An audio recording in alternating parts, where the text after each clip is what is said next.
지난 7월이었죠. 우리가 사사기를 본문으로 말씀을 나눌 때 사사라는 직책을 제가 이렇게 설명드렸던 적이 있습니다. 사사는 왕이 세워지기 전까지 이스라엘을 지도했던 사람이다. 이 정의대로 왕이 세워지기 전까지는 사사들이 이스라엘을 통치했으나 그 사사들의 시대가 지난 후에는 이스라엘의 왕이 군주로 존재했습니다.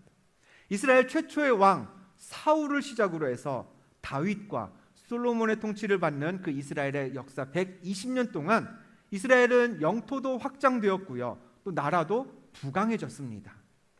그러나 솔로몬이 죽은 이후에는 사정이 조금 달라졌습니다. 이스라엘은 남쪽의 유다 그리고 북쪽의 이스라엘이라는 두 개의 왕국으로 분열되었어요. 나뉘었습니다. 왕국이 두 개가 되었으니 당연히 왕도 따로따로 있었겠죠. 이렇게 남유다와 북이스라엘을 통틀어서 그 두 나라 왕국의 역사 동안 40명에 가까운 왕들이 존재했지만 성경에는 그 모든 왕들이 동일한 분량으로 기록되어 있진 않습니다. 제각각이에요. 어떤 왕은 굉장히 큰 비중을 가지고 했던 일도 많이 기록되어 있지만 어떤 왕은 그냥 잠깐 스쳐 지나가면서 이름만 남아있는 왕들도 있습니다. 오늘 우리가 읽은 본문, 우리 두 친구가 읽어준 본문에는 요시야라는 이름의 왕이 등장해요. 이 왕은 그래도 남아있는 기록은 많은 편입니다.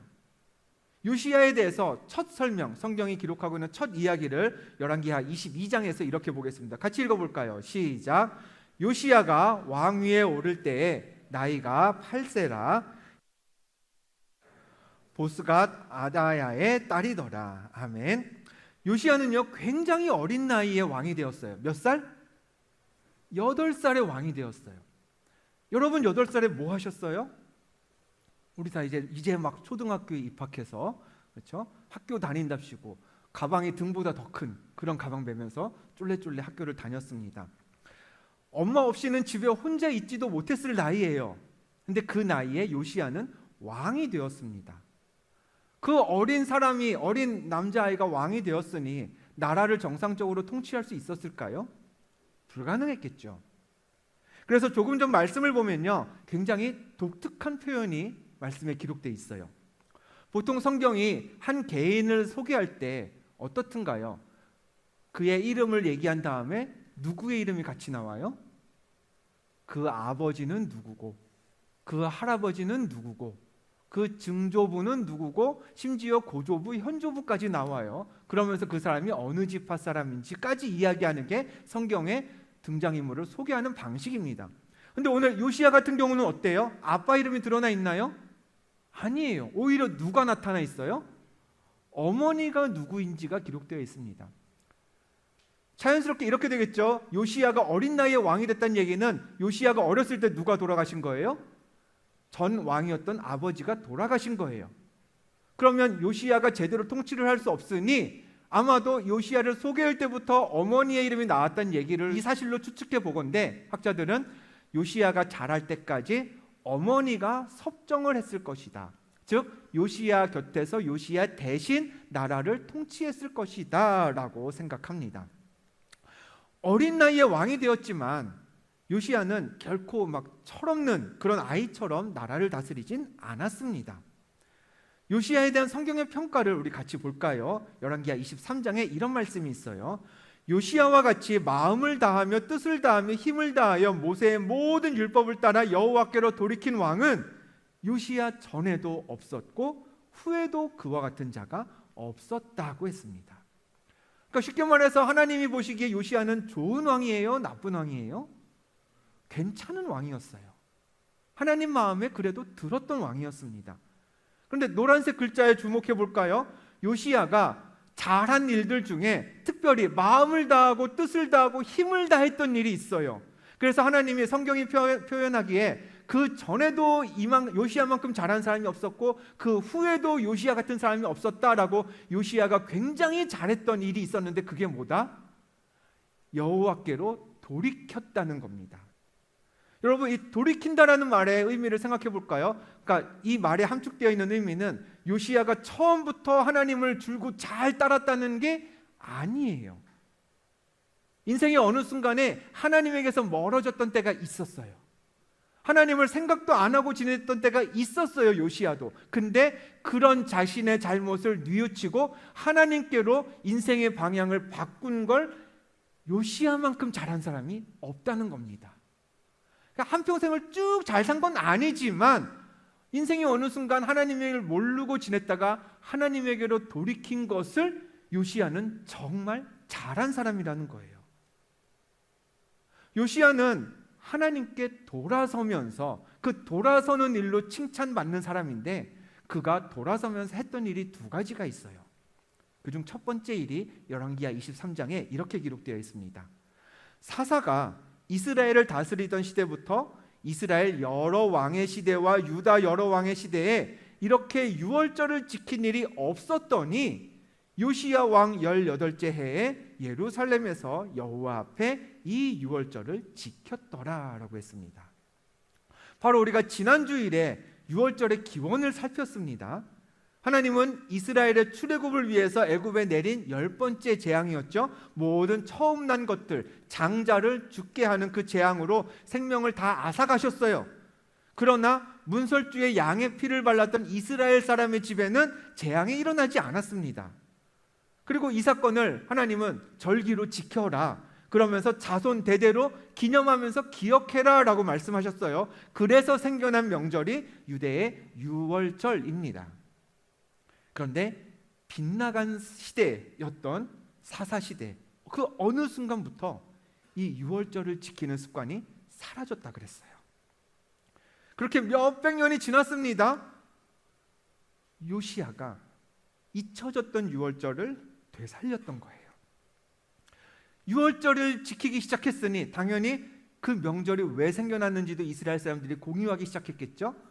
요시야 때부터 하나님이 우리를 애굽에서 종으로 살던 우리를 하나님이 구원하셨다라는 고백이 이스라엘에서 다시 선포되기 시작했던 겁니다. 그 일에 나섰던 사람이, 그 일을 시작했던 사람이 요시야였던 거죠. 두 번째, 요시야가 하나님께 돌아가면서 했던 일 두 번째입니다. 열왕기하 23장에 이런 말씀도 있습니다. 함께 읽어봅니다. 시작. 요시야가 점쟁이와 드라빈과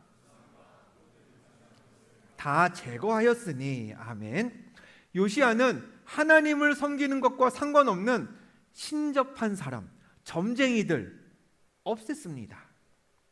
종류를 불문하고요, 우상과 신상들도 다 없앴어요. 백성들이 하나님만 섬기도록 그렇게 가르쳤습니다.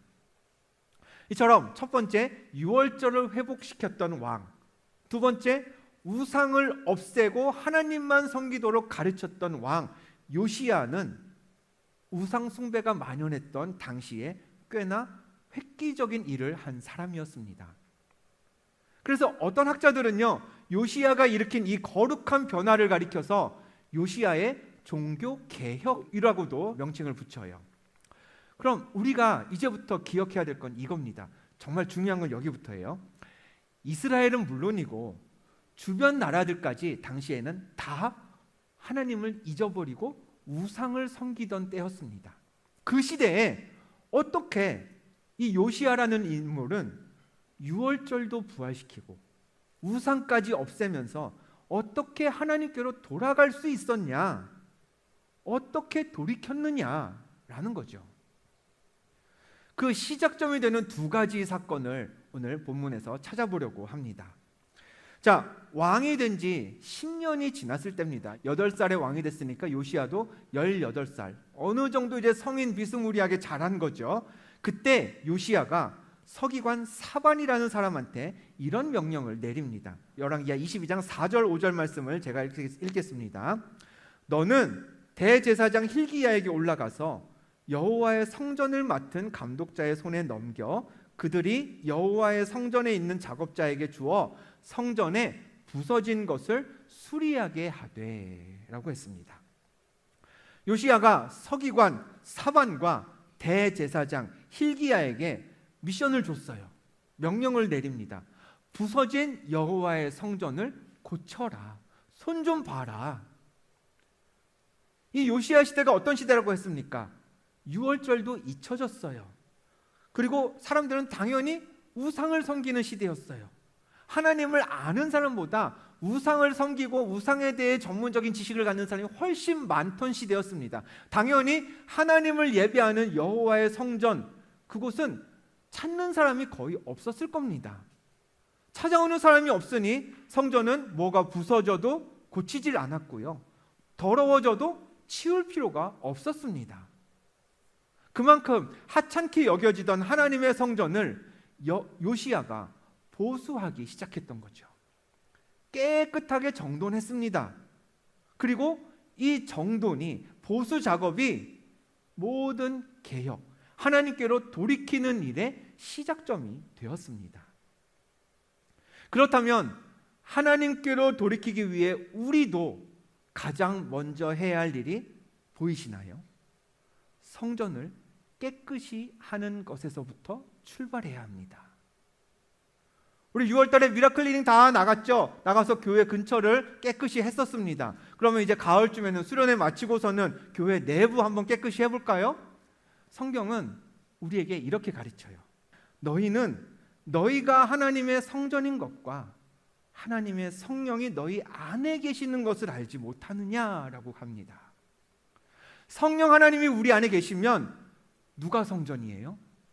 내가 하나님의 성전인 겁니다. 때문에 하나님께로 돌이키기 위해 제일 먼저 할 일이 뭐예요? 나를 깨끗이 하는 거예요. 나를 보수하는 겁니다. 더러워져 있으면 정리 좀 하고, 망가진 게 있으면 고쳐야 되는 겁니다. 부흥로 353번지 이 성전, 이 건물도 우리가 깨끗이 관리해야겠지만 성령이 거하시는 거룩한 성전, 우리 자신을 깨끗이 만드는 게 하나님께로 돌이키기 위한 첫 단추인 겁니다. 제가 이 얘기를 할까 말까 많이 망설였어요. 왜냐하면 이게 제 논리로는 맞거든요. 저는 자신이 있는데 왠지 얘기하면 제가 손해일 것 같은 그런 느낌적인 느낌이 있어서 고민을 하다가 그냥 꺼내기로 했습니다. 제 아내는 발수건 옹호론자고요, 저는 발수건 무용론자입니다. 무슨 얘기냐? 아내는 발 닦은 수건은 구별해서 걸든지 빨래통에 내놓든지 해라 라는 거고, 저는 발 닦은 수건도 굳이 구별할 필요가 없다라고 주장을 합니다. 그러니까 제 논리는 이거예요. 집에 가면 저는 손 닦고 얼굴 닦고 발도 닦습니다. 깨끗이 비누로 발도 닦아요. 그러면은 발이 어떻게 돼요? 깨끗해져요. 그럼 그 깨끗해진 발을 수건으로 닦았으니 수건도 깨끗한 거 아니에요? 그쵸? 지금 제가 자폭하는 거 맞죠? 네. 그러니까 더럽기로 치면 제 생각엔 그래요. 하루 종일 양말에 꼭꼭 쌓여 있었던 발보다 이것저것 다 노출된 손이 훨씬 더러운데, 집에 와서 손 닦은 수건은 계속 쓰잖아요. 제가 손 닦은 거 저희 애들도 써요.